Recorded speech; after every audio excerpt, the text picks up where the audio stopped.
The world will be very different in 2040, so much so that the United States might not even occupy second place in the list of largest economies, according to a recent published report by the international consulting firm PricewaterhouseCoopers. That honor will go to India, which in a matter of 2 decades will only be surpassed economically by China, as the consulting firm's report claims. So if PwC is to be believed, in the next couple of decades we might bear witness to the rise of India from a mid-level player in the world with 22.5% of its population living below the poverty line in 2011, to a massive consumer, producing, and political superpower with a GDP that would even surpass the US.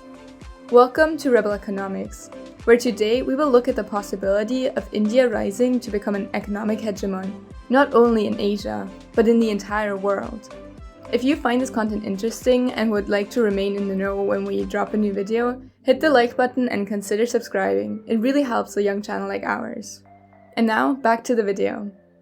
Much has been said in the past 2 decades about the Chinese economic miracle and the inevitable hegemony of the East Asian giant.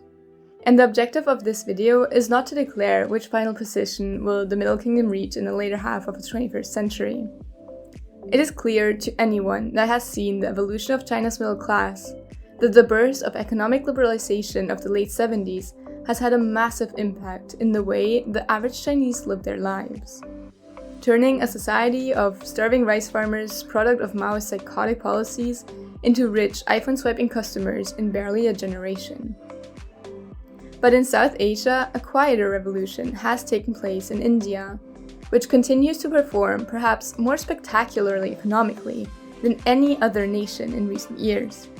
Some of the figures are simply outstanding. In just a decade, from the beginning of 2010 to 2020, India was able to cut rural poverty by 1/4 of the total.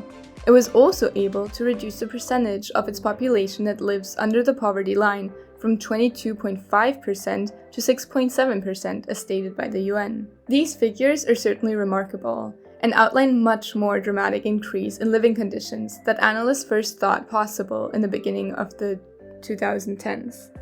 Now, obviously, the country has been ravaged by the events of the past 2 years, and this has in fact had negative effect on its growth prospects.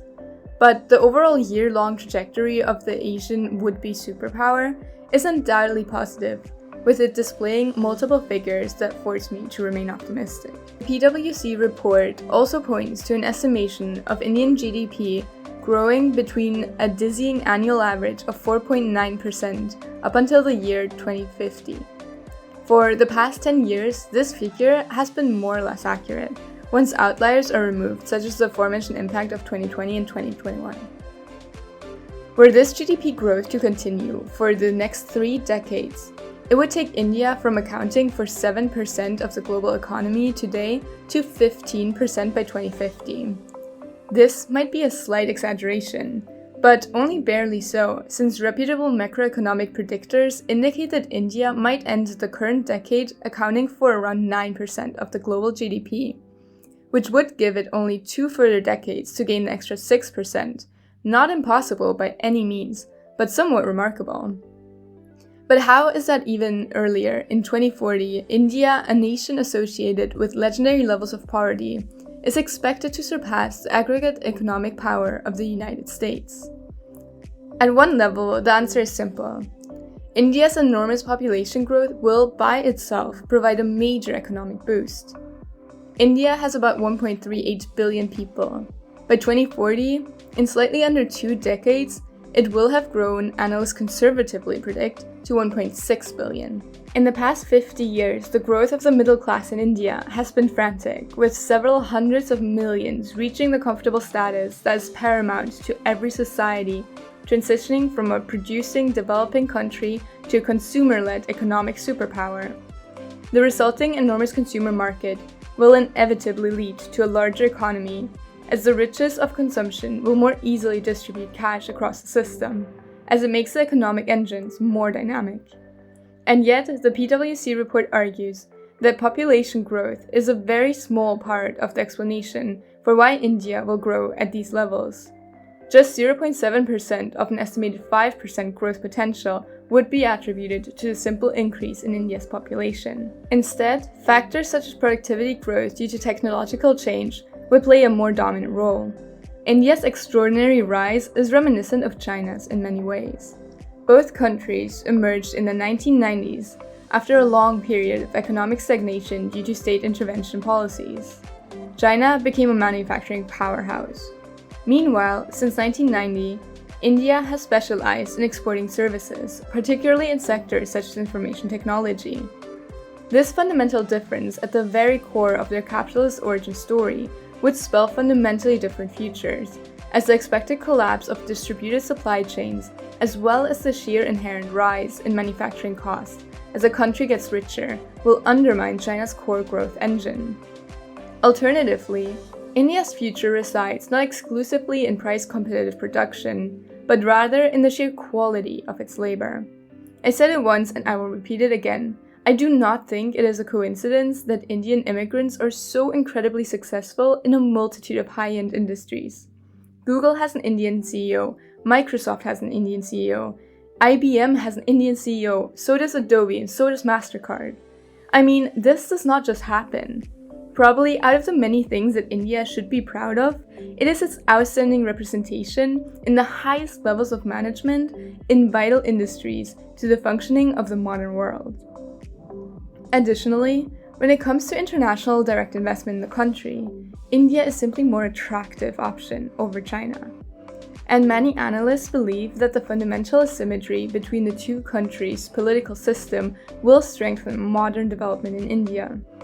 It might be hard to hear, but to a large degree, the perversion of capitalism that is at play in China has been quite successful at achieving the gains the country has experienced in the past decade. It has been argued by both economists and political scientists that the authoritarian nature of the Chinese political system gives the state the ability to mobilize with little resistance and the enormous resources needed to set in place and activate the engines of growth that propelled China forward in the late 20th and 21st centuries. But as both economies mature and distance themselves from production-led economic systems toward the aforementioned consumer-centric model of advanced economies, democratic states simply have an advantage. In this new phase of growth that both India and China have reached, there is more reliance on individual entrepreneurship for the creation of high-tech companies with truly world-changing potential. The Indian system, with its adherence to the rule of law and democracy, may offer better incentives to private investors from around the world. We have seen an example of the damage that can be caused in the market by the authoritarian tendencies of Chinese lawmakers. Some examples would imply their interest in quitting CEOs of multi-billionaire companies to speak against the party, or the CCP's interest in blocking foreign competition in the Chinese market. Hence, there are quite a few reasons to believe that the next Google, a company that will rewrite the very source code of capitalism, will most likely originate in India rather than in China. The impact that India's rise will have on the United States' economic psyche is not easy to predict. Perhaps a similar feeling of fear as the one that inundated the economic and political institutions in the 60s and 70s as Japan's post-war growth took place might repeat itself. However, per capita, the US citizens might not notice India's rise to the superpower status so much. In terms of GDP per capita, India will be less than 1/3 of that of the US by that time. Similarly to how nowadays, even though China has a much larger aggregate economy than every Scandinavian nation, those states are much more prosperous than the Asian giant on a per capita basis. But at the aggregate level, the trend seems to favor the dominance of India. The situation that was experienced in the 20th century and at the beginning of the current one, where countries like the United States could produce more despite having a population 6 times smaller than India's, seems more and more like a historical anomaly. An anomaly that ended with the incorporation of the South Asian nation's gigantic population into modern development and world markets, providing once more that the impact of labor in the evolution of a society and an economy is a fundamental factor of production to contemplate. However, if the last 2 years have taught us anything, it is that predictions are more about arguing rationally about the randomness of the universe than they are about actually getting anything right. The truth is that economists in the 80s feared the Soviet Union's economy might catch up to the US. Also, Americans trembled as they experienced the rise of their war-rivaled Japan in the 60s, only for their economy to get into a multi-generational slump it has not recovered from. India has all the cards to succeed in the 21st century, maybe even become not just a superpower, but the superpower. How they use those cards in the upcoming decades will decide whether their future is a bright one, or if their economy will become another example of stagnant capitalism. Alive and well, but tired and without passion. Thank you for sticking to the end of the video. If you enjoyed this analysis, please drop a like and consider subscribing. There's tons more economics and business content in our channel that I'm sure you'll enjoy. After a heavy topic like this, why not check out something more fun, like how Funko Pop became the king of merchandise? Or, if you want more economics, check out why the euro may have been a mistake. Thank you for watching, and I'll see you in the next one.